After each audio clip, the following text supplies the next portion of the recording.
Gracias por continuar con nosotros. Hablemos de esas situaciones que a veces nos dan cólera. Cuando una persona tiene un gesto, una acción que lastima nuestro corazón. No podemos controlar lo que hacen otros, pero sí como nosotros hacemos como la referencia de esa ofensa, ¿verdad? ¿Cómo lo recibimos? Esa es la palabra.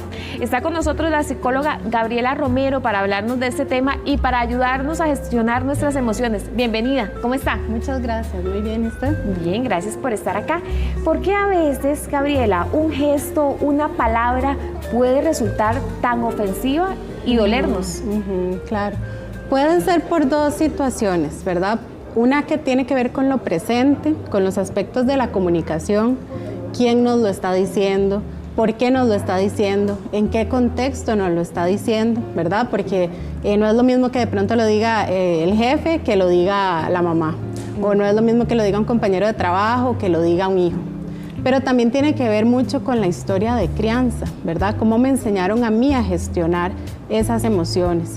Si para mí el enojo era una forma desde la niñez en la que yo tengo que reaccionar, posiblemente en la etapa adulta voy a gestionar las emociones desde ese enojo. Gabriela, a veces una situación que nosotros no vemos venir, que uno dice, es que de esta persona la verdad yo no me lo esperaba, duele más. ¿Por qué? Claro.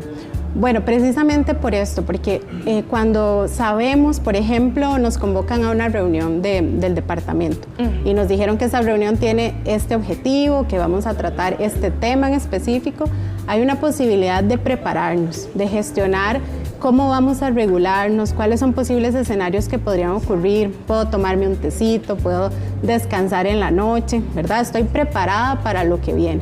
Pero cuando esto me toma por sorpresa, supongamos que en esa reunión donde íbamos a tratar un cronograma de trabajo, lo que hacen es despedirme, ese no era un escenario en el que yo no estaba esperando que esto ocurriera, ¿verdad? Entonces, cuando yo no me puedo preparar, estoy desarmada, por así decirlo.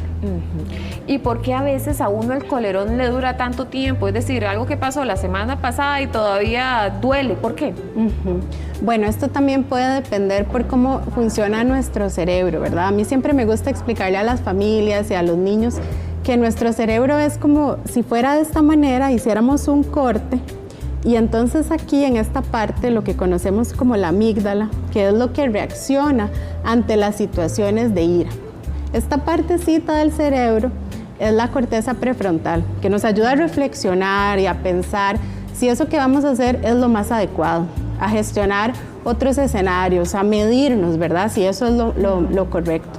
Pero cuando hay algo que llamamos un secuestro de la amígdala, y es que esta amígdala, ¿verdad?, queda como capturando todo el cerebro, entonces se activa ese enojo, y el enojo también tiene una capacidad, la ira, toda esta parte, de recordarnos algo que aunque ya pasó hace tiempo, se puede vivir como algo en el presente.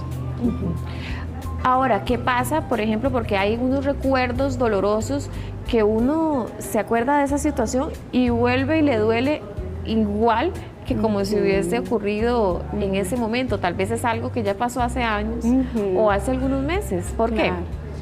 Eso depende mucho también de nuestros procesos de aprendizaje. El cerebro, cuando ha vivido algo que es emocionalmente muy fuerte, genera, por así decirlo, como senderos o caminitos en el cerebro. Esos caminitos se quedan más marcados cuando la situación es emocionalmente muy fuerte. Por eso es que aprendemos, por ejemplo, mejor con una docente que fue significativa en nuestra vida que con una docente que solo nos regañaba o no nos enseñaba bien. Con una que queramos. Exactamente. Ese recuerdo pasa lo mismo con el enojo. Cuando se han activado situaciones que podemos decir que son traumáticas o muy complejas, queda como ese caminito ahí marcado. Y entonces en el presente, cuando una situación nos recuerda algo, aunque fue pasado, ya sea de hace años o algo que pasó la semana pasada, puede generar también esa activación, ese caminito que nos ayuda físicamente y mentalmente también, en teoría, a prepararnos para lo que viene. A veces estos recuerdos vienen con lujo de detalle. Uno se acuerda de esa escena como si no hubiese pasado ni un día de la situación. Exacto. ¿Por qué con tanto detalle precisamente los recuerdos que no son los más gratos? Bueno, en psicología hablamos de que pueden existir algo que se llama crisis circunstanciales y otras son crisis en el desarrollo, ¿verdad? Traumas de desarrollo. Una situación circunstancial es, por ejemplo, algo que ocurre una sola vez y que aunque puede ser muy doloroso, ocurrió solo en ese momento. Pero a lo largo del desarrollo también se pueden presentar situaciones que son frecuentes, constantes y que vienen incluso de una persona que se supone que amamos y que nos genera daño. Por ejemplo, situaciones de negligencia, de abuso, violencia intrafamiliar. Esto lo conocemos en psicología como experiencias adversas. Entonces, cuando esas experiencias adversas han sido muy frecuentes y han sido muy dolorosas, las personas en el presente pueden llegar a revivir con ese lujo de detalles las situaciones, incluso con olores, con colores, con recuerdos muy vívidos, porque se está activando ese mismo recuerdo que pasó. Ahora, ¿cómo hacemos? Porque nosotros podemos controlar la manera en que reaccionamos ante las situaciones de la vida, pero usted no puede controlar ni lo que dice, ni la forma en que lo dice, ni el tono, ni lo que hacen las demás personas. Entonces, ¿cómo hacemos para que nos resbale, para embarrarnos de mantequilla? ¿Cómo hacemos? Bueno, esa pregunta creo que es vital en un momento como en el que estamos, ¿verdad? Donde vemos que hay personas en la calle, a veces en las redes sociales nos llegan videos de personas que iban en el tránsito, ¿verdad? Hay mucha presa, de pronto alguien me pita y lo que va de primero es la reacción, ¿verdad? Ese enojo, esa ira, esa poca capacidad de reflexionar si esto es lo mejor que podemos hacer. Entonces, para poder tener la capacidad de no reaccionar a estas situaciones, es importante haber practicado escenarios antes de, ¿verdad? Si yo practico deporte, si me alimento bien, si puedo dormir lo suficiente, esto me puede permitir que en situaciones de estrés tenga mayores recursos para enfrentarlo diferente.